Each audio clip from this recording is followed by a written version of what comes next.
আপনি ধনী হওয়ার জন্য করেছেন কি? কিছুই তো করেন নাই, কিছুই তো করেন নাই। ধনী হওয়ার জন্য আপনি এবং আমি কোনো কিছুই করি নাই, অথচ ধন অর্জন করা, সম্পদ অর্জন করা আমাদের জন্য ফরজ।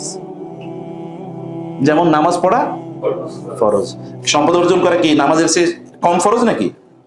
ভিক্ষা করা কি? ভিক্ষা করা কি? ভিক্ষা এমন কিয়ামতের দিন যে সকল ব্যক্তিরা ভিক্ষা করবে, কিয়ামতের দিন তাদের মুখে মাংস থাকবে না। কি থাকবে না? তখন মানুষ দেখে দেখে বুঝবে ও তো ভিক্ষুক ছিল, এই কারণে ওর মুখে মাংস নেই। এটা এরকম লাঞ্ছিত অপমানিত হয়ে আসবে, সে উঠবে কিয়ামতের দিন। আপনার রাসূল কিন্তু সাদাকে গ্রহণ করতো না, ভিক্ষা গ্রহণ করতেন না তিনি। আমরা তো সেই সম্ভ্রান্ত জাতি, ব্লু ব্লাড, মানে যদি বলি আমরা তো রাজার জাতি, কিন্তু আমরা ভিক্ষুক হয়ে গেলাম কবে? ভিক্ষুক হয়ে গেলাম যেদিন থেকে আমরা ব্যবসা ছেড়ে দিয়েছি। আমরা বলছি ওরা ব্যবসা করুক, আমরা কি আখিরাত নিয়ে থাকবো। দুনিয়াকে আল্লাহ তাআলা আমাদেরকে দুনিয়ার নেতা বানাইছে না, ইন্নী জাইলুন ফিল আরদি খলিফা, আমি জমিনে কি বানাচ্ছি? নেতা বানাচ্ছি। তো আপনাদেরকে তো, আপনাদের বাবা তো জমিনের নেতা ছিল, তিনি কে? আদম আলাইহিস সালাম, উনি জমিনের নেতা ছিলেন না? ইব্রাহিম আলাইহিস সালাম আরেকজন বাবা, আল্লাহ তাআলা তাকে বলেছেন কি, ইন্নী জাইলুকা লিন-নাসি ইমামা, আমি তোমাকে মানুষের নেতা বানালাম। আপনাদের বাপ দাদারা মানুষের নেতা, এই জমিনের নেতা, আমরা হয়ে যাচ্ছি ভিক্ষুক। ও আমাদেরকে একটু ভিক্ষা না দিলে আমাদের চলে না। এই ভিক্ষুকের জাতি যেদিন থেকে আমরা নিজেদেরকে বানাইছি, ওই দিন থেকে গোটা পৃথিবী আমাদের হাতছাড়া হয়ে গেছে। পৃথিবী তো আপনার কথা চলবে যখন আপনার পকেটে টাকা থাকবে। পৃথিবী আপনার কথা চলবে না যখন আপনার পকেটে টাকা থাকবে না, তখন আপনার কথা চলবে না। মানুষের সামনে আপনি দাঁড়াবেন, মানুষের জন্য আপনি কিছু করবেন, করার জন্য আপনাকে অবশ্যই লাগবে সম্পদ। এখন সম্পদ ইনকাম করে কিভাবে বলেন তো? সম্পদ ইনকাম করার শ্রেষ্ঠতম পদ্ধতি হচ্ছে ব্যবসা। শ্রেষ্ঠতম পদ্ধতি কি? ব্যবসা। আপনি চাকরি করে কত টাকা ইনকাম করেন? কত সর্বোচ্চ? চাকরিতে তো লিমিটেড। কত সর্বোচ্চ? কিন্তু ব্যবসা করে এর কোনো লিমিট আছে? কোনো লিমিট নাই, কোনো লিমিট নাই। ব্যবসা করবেন, অথবা ব্যবসাকে আপনি সাপোর্ট করবেন। সবাইকে ব্যবসা করবে তা করবে না, কিন্তু ব্যবসার প্রতিষ্ঠানগুলোকে কি করতে হবে? সাপোর্ট করতে হবে। এবার আমি তাহলে এক নম্বর কথায় গিয়েছি যে আমাদেরকে প্রচুর পরিমাণে ইনকাম করা লাগবে, প্রচুর ইনকাম করা লাগবে। ইনকাম কিভাবে করবো সেটা আমি পরে বলছি। দুই নম্বর বিষয় হচ্ছে যে ইনকাম করার জন্য আমাদেরকে লাগবে হলো ব্যবসা করা। কারণ ব্যবসার মধ্যে প্রচুর পরিমাণ কি আছে? বারাকা আছে। এখন ব্যবসা করার জন্য কি লাগবে? আমাদের প্রতিষ্ঠান লাগবে। ব্যবসা করার জন্য কি লাগবে? প্রতিষ্ঠান লাগবে। যেমন ইহুদিদের প্রতিষ্ঠান আছে, যেমন বললাম। আচ্ছা, অ্যাপল পৃথিবীর সবচেয়ে দামি মোবাইল কোম্পানির নাম কি? অ্যাপল নাকি? এরকম কেউ আর কিছু বানাইতে পারছে? কেউ বানাতে পারে। দেখুন তার কোনো প্যারালাল কিছু আছে? প্যারালাল কোনো কিছু নাই। প্যারালাল আছে পৃথিবীতে কম্পিউটারের জগতে আপনার যা লাগবে, যেমন সফটওয়্যার সব সফটওয়্যার কারা বানাইছে বলেন তো? সব মাইক্রোসফট ছাড়া আপনি চলতে পারবেন? মানে এমএস যেটা আমরা বলি, মানে অফিসের মধ্যে কি আছে? ওয়ার্ড আছে, এক্সেল, তারপরে কি পাওয়ার পয়েন্ট, মানে অফিসের যা আছে এটা আপনি বলেন তো মাইক্রোসফট ছাড়া আপনার পক্ষে সম্ভব কিনা? তো মাইক্রোসফট কোন দেশের কোম্পানি? হ্যাঁ, এটা আমেরিকান কোম্পানি। কোথাকার কোম্পানি? American company. আপনি এরকম একটা কোম্পানি বানাইতে হবে। কোম্পানি ছাড়া, প্রতিষ্ঠান ছাড়া আপনি কোনোদিন কিচ্ছু করতে পারবেন না, কিচ্ছু করতে পারবেন না। আপনার প্রতিষ্ঠান তৈরি করতে হবে। প্রতিষ্ঠান, এখন 3 নম্বর জায়গায় আসি। প্রতিষ্ঠান কি সবাই একটা করে বানাবে? ইহুদিদের কি হয়েছে বলেন? ঠিক চায়নাদের কথা বলি। আচ্ছা, জাপানের কথা আগে বলি। জাপানে আপনারা জানেন 1945 সালে আমেরিকা কি করলো? কোন এক সকালে 7টা বাজে হিরোশিমাতে অ্যাটম বোম মারলো। অ্যাটম বোম বানার মুহূর্তের মধ্যে, মিনিটের মধ্যে সেখানকার 70 থেকে 80,000 লোক তারা তুলার মানে বালির মতো তারা উড়ে গেল। এই যে শরীরের অঙ্গ প্রত্যঙ্গ গুলো, এগুলো সব বালি হয়ে গেছে, পাউডার এরকম উড়ে গেছে। এরপরে 2-3 দিন পরে আবার নাগাসাকিতে তারা কি করলো? অ্যাটম বোম করলো। এর কয়েকদিন পরে, 3-4 দিন পরে, এরপরে জাপানিজরা তারা আত্মসমর্পণ করতে বাধ্য হয়েছে। তারা দেখছে আর বাঁচতে পারছে না কোনোভাবে। জাপান একটা কি ধ্বংসস্তূপে পরিণত হয়েছে। সেই জাপানের বর্তমান অবস্থা কি বলে? এটা আমি 1945-এর কথা বলছি। বাংলাদেশ স্বাধীন হয়েছে কবে জানেন আপনারা? কে বলছে? এটা তো দ্বিতীয় স্বাধীনতা। 1 নম্বর স্বাধীনতা কবে? 1947। 1 নম্বর স্বাধীনতা কবে? 1947। এই অঞ্চল তো 1947, এটা তখন নাম ছিল ইস্ট পাকিস্তান, এতটুকুই। অতএব এটা তো ইন্ডিপেন্ডেন্ট তখন, আলাদা। 1947 আর 1945। 1947-এর পরে আমরা কোথায় আর জাপান কোথায় বলেন? 1947 কি আমাদের যুদ্ধ বিধ্বস্ত দেশ? কিচ্ছুই তো হয় না, যুদ্ধ তো এখানে হয়ই নাই, কারণ আমরা তো আলাদা দেশ পেয়ে গেছি। এর কোনো যুদ্ধ 1971 যুদ্ধ হয়েছে, তাও তো এত কোনো বড় কোনো কিছু ডিজাস্টার ঘটে নাই। জাপানে সব ধ্বংস, কিছুই নাই। তাহলে জাপান তৈরি হলো কিভাবে? আপনারা জানেন জাপানের ইকোনমিক সাইজ জানেন আপনারা? এখন চায়না দ্বিতীয়, পৃথিবীর 1 নম্বর ইকোনমি কারা? আমেরিকা। 2 নম্বর ইকোনমি কারা? চায়না। এই কিছুদিন আগেও 2 নম্বর ইকোনমি কারা ছিল? জাপান ছিল। জাপানের টোটাল টাকা পয়সা যা আছে 57টা মুসলিম দেশের সব টাকা মিলালেও জাপানের অর্ধেক হবে না। কথা বুঝেন না আমারটা? তাহলে আপনারা আস্তাগফিরুল্লাহ পড়েন না কেন? সুবহানাল্লাহ বলেন কমপক্ষে নাকি? এটা জাপানের জন্য সুবহানাল্লাহ না আমাদের জন্য সুবহানাল্লাহ? আমাদের জন্য আস্তাগফিরুল্লাহ পড়া উচিত। জাপানের যা অর্থনীতি আছে, এই টোটাল অর্থনীতির অর্ধেক নাই গোটা 57টা মুসলিম দেশের। জাপান করে কি বলেন তো? আপনি যদি সৌদি আরবেও যান, এমনকি আমেরিকাতেও গেলে দেখবেন BMW চলে, অথবা আপনি দেখবেন কি টয়োটা চলে, অথবা জাপানের গাড়ি ছাড়া আর কিছুই চলে। আচ্ছা বলেন তো, পৃথিবীতে জাপান করছে কি? ওরা গাড়ি বানাইছে, এইরকম ধরনের তারা কি ইলেকট্রনিক মানে ইয়ার পার্টস গুলো তারা তৈরি করেছে, মেশিনারিজ গুলো তারা বানাইছে।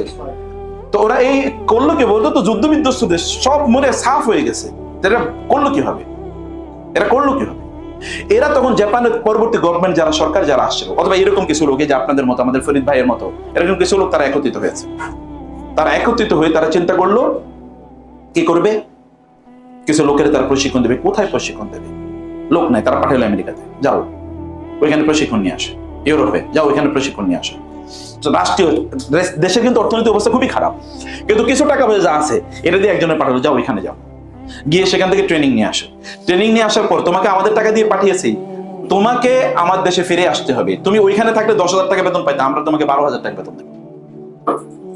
ট্রেনিং তুমি নেবা, আমার টাকা দিয়ে তুমি ট্রেনিং নেবা, কিন্তু তুমি ফিরে আসবা, ফিরে এসে আমার এখানে চাকরি করবা, কিন্তু তোমাকে দেবো কত বেতন?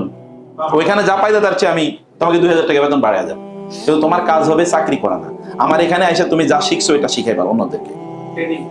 ট্রেনিং, তুমি যা শিখেছো এটা এসে তুমি যা শিখেছো এরকম 10 জন লোকের শেখাবা। এই 10 জন আর 10 জন, এই 10 জন আর 10 জন, গোটা জাতি কি টেকনিক্যালি স্কিল, গোটা জাতি টেকনিক্যালি স্কিল। গত পরশু আমাকে একজন ইউনিভার্সিটির প্রফেসর বলছে, আমি যেহেতু ইউনিভার্সিটির প্রফেসর, তো একজন প্রফেসর বললো যে উনি একটা দোকানে গিয়েছে হলো ওষুধ কেনার জন্য। তো ওই দোকানের যে ওষুধ বিক্রি করে তার জিজ্ঞেস করলো কি, তোমাকে তো দেখতে স্মার্ট মনে হয়, পড়াশোনা করেছো কোথায়? বলো স্যার আমি একটা প্রাইভেট ইউনিভার্সিটি, খুব নামি দামি প্রাইভেট ইউনিভার্সিটি থেকে ফার্মাসিতে বিএসসি করেছে। ফার্মাসিতে, ফার্মাসিতে তুমি বিএসসি করছো, এখানে তুমি ওষুধ বেচো, ওষুধের দোকানে বসে বেতন পাও কত? বলে স্যার 15,000 টাকা। তো তুমি এরকম চাকরি করো, এটার জন্য তো ফার্মাসিতে পড়াশোনা করার প্রয়োজন নেই। বলে স্যার কি করবো, কোনো চাকরি পাই না তো, অতএব যেটা পাইছে এইটাই করতেছে। পড়েছে কোথায়? ফার্মাসিতে। ও তো এখন একটা ফার্মাসি, একটা কোম্পানি, ফার্মাকোলজি, ফার্মাসিউটিক্যাল কোম্পানি দেওয়ার কথা, কারণ ও তো পড়াশোনা করেছে কিভাবে হাউ টু ম্যানুফ্যাকচার মেডিসিন, কিভাবে ওষুধ বানাবে এটা পড়ার কথা, এটা সে শিখেছে, ওখানে পড়াশোনা করেছে। কিন্তু আইসা করতেছে কি? আপনি দেখেন যারা বিবিএ পড়ছে, আপনারা এখানে অনেকে হয়তো থাকবেন, পড়ছে বিবিএ, কিন্তু এখন গিয়ে হোটেলের ওয়েটার, অথবা ধরুন হোটেলে এমনি ওই যে ওষুধ ইয়ে লেখে, আগে ভাউচার লেখে, পড়েছে বিবিএ। তো বিবিএর সাথে ভাউচার লেখার কি সম্পর্ক? ভাউচার লেখার জন্য কি বিবিএ পড়ার প্রয়োজন আছে? তাহলে প্রবলেমটা কোথায়? স্কিল ডেভেলপ করে না, আমাদের ডেভেলপ করে নাকি স্কিল, মূলত স্কিলের অভাব। আপনাকে ডেভেলপ করতে হবে স্কিল, যেটা আপনার কাজে লাগবে। এই পড়া তো আপনার কাজে লাগে না, তাহলে আপনি কেন এই পড়া পড়ছেন? বা এই পড়ার পেছনে কেন এত ইনভেস্টমেন্ট? বাংলাদেশে প্রতি বছর 5 থেকে 7 লক্ষ ইউনিভার্সিটি গ্রাজুয়েট বের হয়, 5 থেকে 7 লক্ষ চাকরি আছে নাকি বাংলাদেশে? তাহলে এগুলো করবে কি? ওরাই তো তখন ফ্রাস্ট্রেশনে ভুগে, ওরাই তখন গাঁজা খায়, ওরাই তখন কি জোয়া খেলে, অথবা ওরাই তখন বিভিন্ন ধরনের অপকর্মে লিপ্ত হয়ে যায়। মূলত পড়াশোনাটা দরকার ছিল লাইফ ওরিয়েন্টেড, জীবনমুখী তার পড়াশোনাটা দরকার ছিল, যে এই পড়াশোনাটা তার কাজে লাগবে। এটা জাপানিজরা করেছে, যেমন একটা এক্সাম্পল বলছি। অতএব স্কিল ডেভেলপ মানে এদের দেখেন একটা কমিউনিটি ডেভেলপমেন্ট। 2 নম্বর বলি আমি, মানে ইহুদিরা, জানেন তো ইহুদিরা সংখ্যা কত জানেন? পৃথিবীতে প্রতি 1,000 লোকের মধ্যে 3 জন হলো ইহুদি। কতজনের মধ্যে? 3 জন। আর মুসলমানরা প্রতি 133 জন। মুসলমানরা প্রতি 100-তে কতজন? ইহুদিরা প্রতি 1000-এ কতজন? 3 জন। গোটা পৃথিবী চালায় কি ইহুদিরা না মুসলমানরা? 1000-এ 3 জন ওরা চালায়, আর আমরা 100 জনে 33 জন তাও আমরা চালাতে পারতেছি। তাহলে প্রবলেমটা কোথায়? স্কিলের অভাব। আরেকটা জিনিসের অভাব, তা হলো কি একটা কমিউনিটি অ্যাটাচমেন্ট। আমরা যখন, যেমন ধরেন আপনারা যখন কোনো এক জায়গায় চাকরি করবেন, তখন আপনি তো চিন্তা করবেন আমি এত কষ্ট করবো না, আমি কষ্ট করলে ফরিদ সাহেব লাভবান হবে, আমি কেন কষ্ট করবো? এরকম মানসিকতা বাঙালির মধ্যে বেশি, মুসলমানদের মধ্যে বেশি, যে আমি এত কেন কষ্ট করব, আমি যত কষ্ট করবো তত ওনার লাভ, আমার তো আর লাভ নাই, অতএব আমি যত ফাঁকি দিতে পারি, এরকম একটা মানসিকতা আছে। কিন্তু ইহুদিদের এই মানসিকতা নেই, জানেন? ইহুদিরা যদি এখানে থাকে, ওই যে বলে না সব শিয়ালের এক রাত, শিয়াল যদি এখানে ডাক দেয় তাহলে ওইখানকার শিয়াল আমি আছি কিন্তু তোর সাথে, ওইখানে কিন্তু ও আওয়াজ দেয়। ইহুদিরা যদি এখানে থাকে, এখানে একটা ইহুদি, ও প্রয়োজন 10 কিলোমিটার গাড়ি ড্রাইভ করে যাবে, ওই জায়গায় আরেকটা ইহুদির দোকান আছে, ওর দোকান থেকে পণ্য কেনাছে। এবং এখানকার ইহুদি সে চিন্তা করবে আমার টাকা ইনভেস্টমেন্ট করা দরকার, কার সাথে টাকা ইনভেস্টমেন্ট করব, আরেকটা ইহুদি কোথায় আছে খুঁজে বের করে। আর আমরা মুসলমানরা আমরা কি করি বলেন? হ্যাঁ, আমরা তখন ওনার কিভাবে, উনি মুসলমান, ওনার কিভাবে ক্ষতি হবে, উনি কিভাবে ডাউন হবে, উনি উঠে যাচ্ছে, এটা হচ্ছে বানরের জাতির মতো। আপনি নিজেও করবেন না, অন্য কেউ করতে দেবেন না। এটা আমাদের মানসিকতা। কিন্তু মানসিকতা কি হচ্ছে? আপনি ক্ষতি করছেন কার? গোটা মুসলিম জাতির। নিজের তো করছেনই, গোটা মুসলিম জাতির ক্ষতি করছেন। আপনার একটা প্রতিষ্ঠান যদি লিভার ব্রাদার্স এর মধ্যে তৈরি হয়ে যেত, অথবা একটা অ্যাপলের জন্য, অথবা একটা IBM এর জন্য মতো যদি একটা প্রতিষ্ঠান তৈরি হতো, তাহলে গোটা বিশ্বের মুসলিমরা এর জন্য গর্ব করতো। গোটা পৃথিবীর মুসলমানরা কি অর্থনৈতিকভাবে তারা শক্তিশালী হয়ে যেত, অর্থনৈতিকভাবে তারা শক্তিশালী হয়ে যেত। কিন্তু আমরা তো সেটা করতে দিই না। আমরা দেখেন ওদের পণ্য কিনবো, কিন্তু মুসলমানদের পণ্য কিনবো না। আপনি গেলেই দেখেন এটা কি ইউরোপিয়ান পণ্য কিনা, তাইলে আপনার আর যেটা কোনো মুসলমানদের বানানো পণ্য হয়, তাইলে বাংলাদেশের আপনি বাজারে শার্ট কিনতে গেলে বাংলাদেশি শার্ট, এটা মেড ইন বাংলাদেশ, এটা কিনবেন না, মেড ইন ইন্ডিয়া এরপরে কিনবেন। কিন্তু আমেরিকা দিকে ওই মেড ইন বাংলাদেশটি আপনি কি আমেরিকান ব্র্যান্ডে, যারা ব্র্যান্ডে আপনি কিনে নিয়ে আসতেছেন, ওই একই জিনিস এটা কিনতেন এখানে 100 টাকা দিয়ে, ওইখান থেকে 10,000 টাকা দিয়ে কিনবেন। এই যে দেখছেন নতুন জিনিস, এটা হাইফাই, এই ব্র্যান্ডের জিনিস কিনছে, অথচ এটা কিন্তু আপনার এখানে তৈরি হয়েছে। আপনি এখানে মূল্য দেন না, কিন্তু ওইখানে কি আপনি মূল্য দিয়েছেন। এখন সমস্যাটা কোথায়? আমাদের মেন্টালিটি। আমরা প্রকৃত অর্থে আমরা প্রতিষ্ঠান তৈরি করি না, প্রতিষ্ঠানগুলো যেগুলো তৈরি ওগুলোকে আমরা সাপোর্ট করি না। আমি ইহুদিদের কথা বললাম, চাইনিজদের ঘটনা কি আপনারা বলেন তো? আচ্ছা, চাইনিজরা কেন গোটা পৃথিবী এখন অর্থনৈতিক দিক থেকে তারা নিয়ন্ত্রণ করে? যদিও চাইনিজ জিনিসের মান, সব জিনিসের মান এক সমান না, তারা কিছু কিছু জিনিস তৈরি করে যেগুলো আমেরিকান স্ট্যান্ডার্ডের। আর আমেরিকার এখন প্রায় সকল কি প্রোডাক্টেরই আছে, তার মানে ম্যানুফ্যাকচারিং সেন্টার কোথায়? চায়নাতে। যেমন অ্যাপল ম্যানুফ্যাকচার, মানে টেকনোলজি আমেরিকান, কিন্তু ম্যানুফ্যাকচারিং চায়না। অতএব এখানে মানে তুচ্ছতাচ্ছিল্য করার কোনো কিছু নাই। আপনি জানেন 1988-এ আমেরিকার বেইজিং এ, মানে সরি চায়নার বেইজিং এ, 1988-এ চায়নার বেইজিং এ এরকম বেশি গাড়ি টাড়ি দেখা যেত না। প্রাইভেট কার হতে পারে 2-4, কদাচিৎ 2-4, 5টা 10টা এরকম দেখা যেত। তখনও ঢাকা শহরে প্রাইভেট কারের জ্যাম লাগে।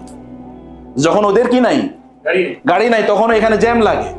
আর এখন প্রতিদিন চায়নাতে মফস্বল মানে গ্রামগুলোতে যেই পরিমাণ বিল্ডিং তৈরি হয়, এইসব পরিমাণ বিল্ডিং যদি একত্রিত করা হয় তাহলে কয়েকটা ঢাকা সিটির সমান। প্রতিদিন চায়নাতে যে পরিমাণ ডেভেলপমেন্ট হয়, এরকম সব ডেভেলপমেন্টকে একত্রিত করে এটা ঢাকা সিটির বড় হয়ে যাবে, সিটির চেয়ে বড় হয়ে যাবে, এত বড়। এবং গ্রাম অঞ্চলের এখন ওদের যারা কৃষকরা BMW ওটা চালায়। অথচ আমরা কিন্তু 98-এর কথা বলছি। 98-এ ঢাকায় তখন ট্রাফিক জ্যাম লাগে, এটা হচ্ছে প্রাইভেট কারে। আমরা কোথায় পিছিয়ে আছি? এই চাইনিজরা কি কাজ করেছে? যেখানে চাইনিজরা আছে ওরা সব কি একসাথে ব্যবসা করে।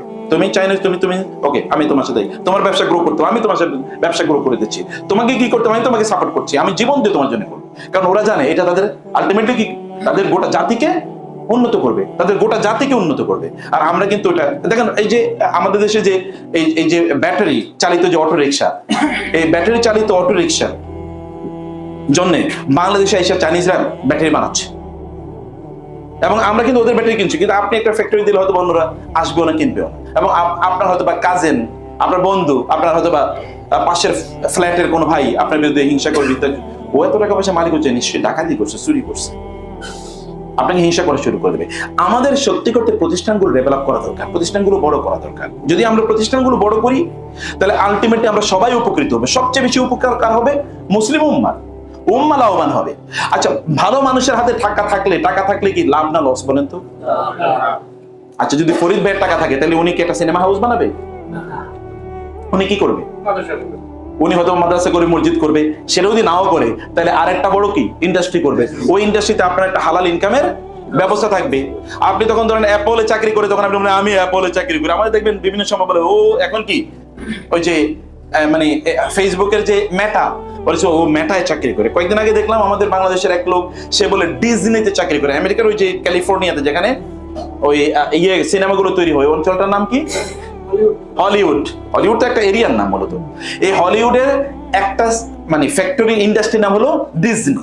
ডিজনি চ্যানেল যেগুলো আপনি দেখেন, ওইখানে ওই ডিজনিতে তিনি টেকনিশিয়ান হিসেবে ডেভেলপ করেছেন, মানে জয়েন করেছেন। এই কারণে পুরো বাংলাদেশ সেলিব্রিটি, কারণ এটা এরকম দামি প্রতিষ্ঠান। তো এখন আপনাদের যদি স্ট্যান্ডার্ড মার্কেটিং কোম্পানি যদি এরকম একটা প্রতিষ্ঠানে রূপান্তরিত হয়, তখন তো আপনি বলতে পারবেন আমি এমন একটা প্রতিষ্ঠানে চাকরি করি।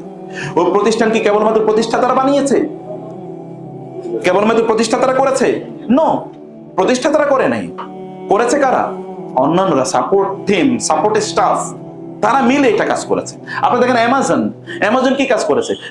আমরা কোনোদিন চিন্তা করেছি যে বাজারে গিয়ে পণ্য কিনবো না? আমরা কিনবো কি অনলাইনে, মোবাইলে বলবো যে এটা তুমি আমার বাসায় খাবার পৌঁছে দাও, অথবা আমার বাসায় বইটা পৌঁছে দাও। এটা কোনোদিন কেউ চিন্তা করেছে? কেউ চিন্তা করে না। অ্যামাজন চিন্তা করলো যে আমি এটা করবো। অ্যামাজন, কিন্তু আমি জঙ্গলের কথা বলি না, অ্যামাজন হোয়াটসঅ্যাপ মানে ইয়ার কথা বলছি, অ্যাপসের কথা বলছি। ব্যবসা করে কি ওরা? কিসের ব্যবসা করছে? অ্যাপস। আচ্ছা, উবার কিসের ব্যবসা করে? আচ্ছা, পাঠাও কিসের ব্যবসা করে? ফুড পান্ডা কিসের ব্যবসা করে? অ্যাপস। এর বাইরে কিছু আছে নাকি তার? এর বাইরে কিছু নাই তো, সে তো একটা অ্যাপস বানিয়েছে। আচ্ছা, আমাদের আলিবাবা কিসের ব্যবসা করে? অ্যাপস। সে তো অ্যাপস বানিয়ে দিয়েছে। এই অ্যাপস এর মাধ্যমে অ্যামাজন পৃথিবীর এখন 1 নম্বর কোম্পানি, সবচেয়ে বেশি টাকা অ্যামাজনের পকেটে ঢুকে। সে একটা মার্কেট প্লেস করে দিয়েছে কেমন। এবং ওইখানে সাপোর্ট স্টাফ যারা আছে তারা জানেন, তারা এটাকে এমন একটা জায়গায় নিয়ে গেছে। সাপোর্ট স্টাফ মানে আপনাদের মতো যারা আছে, এরা এমন একটা জায়গায় প্রতিষ্ঠানে নিয়ে গেছে, এখন আপনি অ্যামাজনে চাকরি করা মানে হচ্ছে আই হ্যাভ বিকাম সামথিং, আমি কিছু একটা হয়ে গেছে।